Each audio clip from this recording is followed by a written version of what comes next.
ක්‍රිස්තුතුමන් තුළ මා ප්‍රේමවන්ත සහෝදර සහෝදරියනි, අද ඔක්තෝබර් මාසයේ 11 වෙනිදා සෙනසුරාදා දවසයි.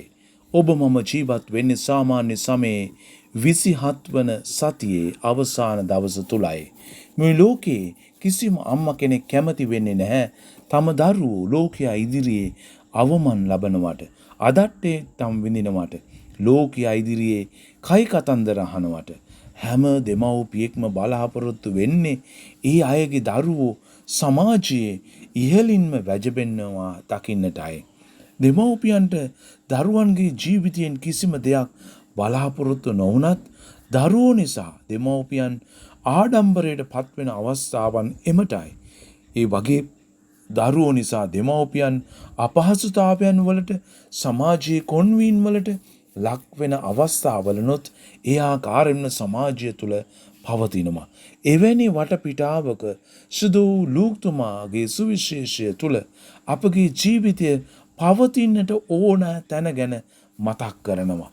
මව්පියන්ට සංග්‍රහ කරවයි කියන 4 වෙනි පනත ගැන අපිට චුට්ටක් හරි මතක් වුණොත් ඔබත් මමත් කොයි තරම්නම් වාසනාවන්තද කියලා මේ සුවිශේෂ පාඨය කියවද්දී අපට හැඟී යන්නට ඕන. ප්‍රේමවන්ත සහෝදර සහෝදරියනි, දෙමව්පියන්ගේ ආඩම්බරය දරුවන්ගේ ක්‍රියාකාරකම් දෙස බලා දෙමව්පියන්ට නිහතමානීව සතුටු වෙන්නට හැකියාවක් තිබෙනවා නම් දරුවන්ට ලැබෙන ප්‍රශංසාවේ අයිතිය දෙමව්පියන්ටත් ලැබෙනවා.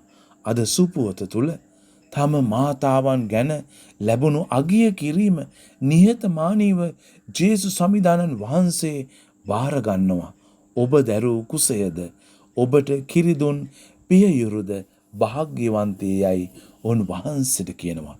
නමුත් ප්‍රේමවන්තයනි, ඒ තුල තවත් සත්‍යතාවයක් එළිදරව් කිරීමට ජේසුස් සමිදානන් වහන්සේ කටයුතු කරනවා. එනම් ජේසුස් වහන්සේගේ මවවීමට හැකියාව ලැබුණෙත් එක්කෙනෙකුට වුවත් දේව කැමැත්ත ඉටු කිරීම තුළ සියලුම දෙනාට ගෝලයන් වීමේ වාග්ය ලැබෙන බව උන්වහන්සේ අද සුවිශේෂය හරහා අපට අවධාරණය කරනවා.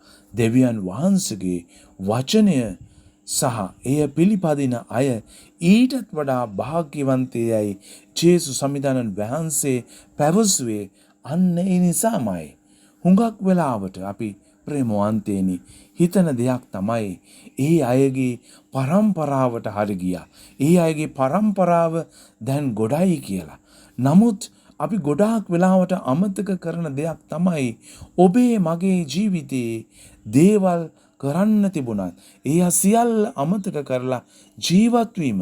එදා ජනතාවත් ජේසුගේ ඥාතීන් වීම ගැන භාග්‍ය සම්පන්න භාවයක් ලෝකයාට පෙන්වන්න උත්සාහ කළත් ජේසුස් සමිදානන් වහන්සේ අපි හැමෝටම බලාපොරොත්තුවක් දෙනවා.